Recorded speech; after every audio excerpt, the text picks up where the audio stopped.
avec les cellules souches. Ce qui fait que le peuple d'Israël est devenu Torah, et Torah est devenu peuple d'Israël, c'est devenu un. C'est pas quelque chose d'extérieur, et c'est ça qui rend éternel. La faute du veau d'or a été, bien entendu, la brisure de ça. Ce qui nous enseigne, pourquoi je dis ça? Parce que ça voudrait dire qu'il y a, et c'est peut-être ça le secret le plus important dans l'étude de la Torah, il y aurait dans l'homme une dimension divine presque. Une dimension thoraïque, on va dire, une double dimension. L'homme n'est pas, il n'est pas réduit à son ipséité, il n'est pas réduit à son être. L'homme n'est pas cible, et d'une dîne midrash, la mélancolie s'installe chez lui. Et s'il n'est que spirituel, le corps se venge. C'est un très beau texte qui dit, qui sait expliquer pourquoi le nom de, quand l'homme a été créé, il écrivait Itzer avec 2 yud, alors que normalement il faut un seul yud.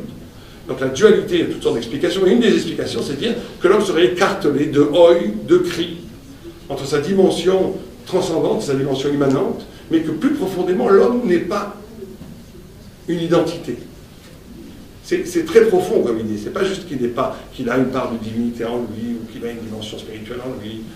C'est une nouvelle façon de comprendre la notion même d'identité. L'homme n'est pas monolithique, il n'est pas un être circonscrit, il n'est pas, il est autre chose qu'être. Ce qui renvoie, vous savez, une grande, quand on voit Buber ou d'autres penseurs qui ne comprenaient pas l'intérêt d'étude de la Gemara en l'accusant d'être du commentaire, en ne comprenant pas que la loi peut être quelque chose d'obligé parce que ça fait partie d'une décision interne. Si effectivement je me pose comme un jeu monolithique, un jeu qui existe en soi, toute l'aventure spirituelle ne peut être qu'une décision, ne peut être qu'un itinéraire privé, subjectif. Mais si l'homme est considéré dans son essence, je ne veux pas dire constitué, parce que dès qu'on dit constitué, on est déjà dans un rapport à l'être, à la définition, mais qu'il y ait dans l'homme quelque chose qui ne se résume pas, qui ne se réduit pas à ce qu'il est, mais qu'il est en dernière instance constitué par une dimension qui est la loi elle-même, qui est la Torah elle-même. C'est pour ça, c'est le secret que l'étude de la Torah amène du commentaire qu'amène du commentaire.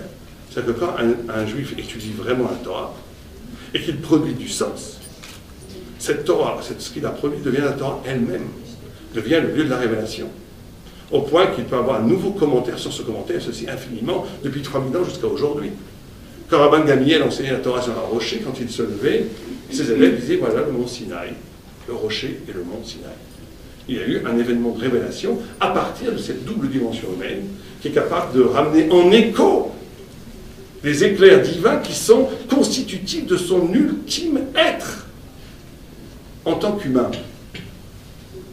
Et donc étudier la Torah, c'est avant tout cela. Alors, c'est là où on tombe dans... Dommage qu'on n'a pas trop de temps, mais on va essayer d'aller un peu plus vite. On tombe dans le grand problème de l'hérésie. Ça veut dire que si, effectivement, l'homme est constitutif du savoir thoraïque, vous connaissez tous le texte, avec Rabbi Eliezer, et les sages qui discutaient du Tanour d'Arnaï, un four, est-ce qu'il était un four qui a été cassé, qui a été recollé, est-ce qu'il est resté four? Bon, dans la pierre halakha, quelque chose qui est un ustensile reçoit l'impureté, s'il n'est pas, il ne reçoit pas l'impureté. Rabbi Eliezer dit on ne peut jamais réparer. On pourrait presque y voir une dénonciation de la psychanalyse, de l'analyse psychanalytique. Un homme, les brisures resteront toujours là. Mais Rabbanan dit on peut réparer. Grande discussion énorme. Et tout d'un coup, il en a marre. Mais il dit si j'ai raison, que ça arrache les arbres s'arrachent. Si j'ai raison, que le ruisseau remonte. Et eux, ils ne sont pas du tout impressionnés. Chaque fois, ils disent on n'a même pas une preuve des arbres, des caroubiers, on n'a même pas une preuve des sources qui remontent. Il dit si j'ai raison, que les murs du Beth Midrash s'écroulent et que nous mourrons tous. Alors, on est presque dans un rapport ou la vérité ou la mort. Et les murs commencent à s'écrouler, et Rabbi Yehoshua se lève et dit c'est pas parce que les sages se bagarrent sur la vérité du sens, la guerre métaphysique, que vous devez vous intervenir. Et il dit qu'ils ne sont pas tombés par respect à Rabbi Yehoshua, mais ils ne sont pas relevés par respect pour Rabbi Eliezer. Et la Gemara dit une phrase extraordinaire, elle dit ces murs sont encore penchés jusqu'à aujourd'hui. Un Beth Midrash qui n'a pas des murs penchés, c'est pas un Beth Midrash. Un Beth Midrash, le lieu d'étude de la Torah, où il n'y a pas une tension énorme entre l'intuition violente de la transcendance du savoir divin, en soi, qui était Rabbi Eliezer, et d'une sorte d'acceptation, de légitimité à l'homme de dire sa propre vérité à partir de l'écho de la parole divine, s'il n'y a pas cette tension fabuleuse qui fait pencher les murs. Alors on est ou bien dans un discours dogmatique carré, ou dans un discours critique qui ne va pas très loin, qui n'amène pas du tout ce moment de révélation de cet événement de vérité. Et il a dit, Torah lo b'shamayim, la Torah n'est pas dans les cieux. Et Dieu a dit, ils m'ont vaincu mes enfants, et Dieu a dit, ils m'ont rendu éternel, certains appellent Nitzrou Libana et Netzar, ils m'ont rendu éternel, mes enfants, par le fait que l'homme est capable sur terre d'élaborer une révélation à partir de sa propre subjectivité. Il y a quelque chose d'éternel qui s'opère au niveau de la subjectivité humaine dans l'homme. On va en parler, c'est ça. On va en parler cet après-midi. Très bien. Vous êtes tous invités au Beth Midrash cet après-midi. Oui, je continuerai sur votre après-midi, mais je veux juste finir avec une idée. Sur très très importante sur ça, parce que c'est l'aboutissement de tout ce qu'on a parlé. C'est qu'il se passe, en réalité, tout se passe comme si, dans ces deux horizons de la connaissance dont on a parlé, qu'une grande question que certains philosophes posent, c'est de savoir comment se fait-il qu'il y a de l'intelligence. Et la Torah a une réponse. La Torah dit l'intelligence humaine, la possibilité de réfléchir, le reflet, la possibilité d'être deux, la possibilité de ne pas être complètement déterminé par une sorte de chose, par la matière monolithique. Le fait que l'homme peut s'arracher à tout déterminisme pour réfléchir, comme la langue française d'ailleurs le fait comprendre par un reflet. Elle n'est pas accidentelle. Elle est due pour la Torah justement par l'effet de la révélation. En d'autres termes, si l'homme est spirituel, c'est parce qu'il pense. L'homme peut penser parce qu'il est spirituel. C'est parce que l'homme est frappé dans la Kabbalah, on appelle ça la Haka'a, le reflet de Dieu, la frappe divine sur le visage humain, qui introduit déjà la conscience d'un ailleurs, la conscience d'un radicalement autre, qui arrache la matière de sa somnolence, de sa somnomie, quelque chose qui fait que la matière s'ouvre à autre chose qu'elle-même, qui permet la pensée.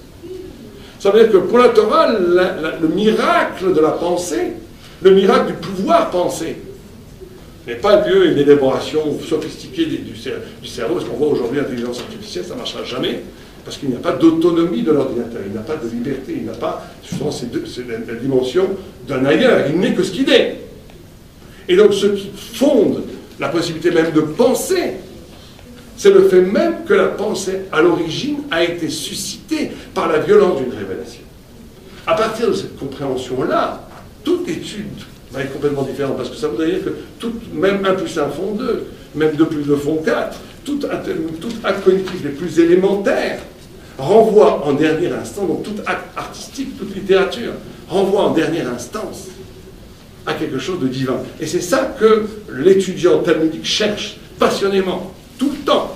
C'est de voir comment l'acte miraculeux de la pensée ne se réduit pas à une simple description, à une simple un détail de ce qui existe, mais que le fait même que je puisse rendre compte de ce qui existe renvoie à quelque chose d'infiniment plus profond, qui est la révélation qui permet à l'homme de penser. On continuera cet après-midi avec, peut-être on laissera tomber de guerre Catel, et on fera ça. Ouais. Merci.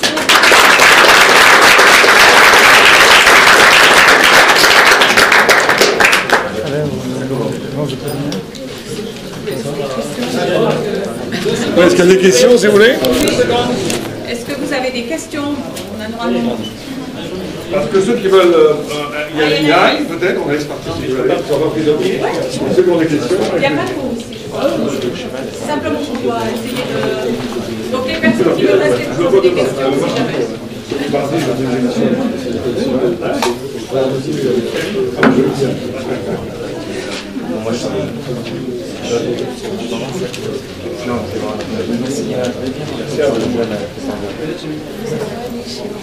Salut, ça va? C'est long.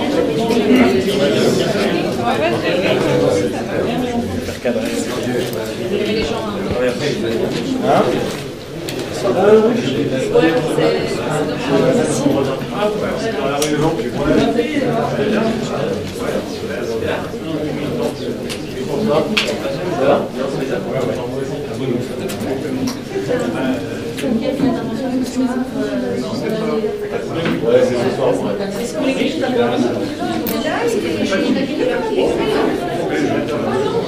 Franchement, il n'y a pas de questions.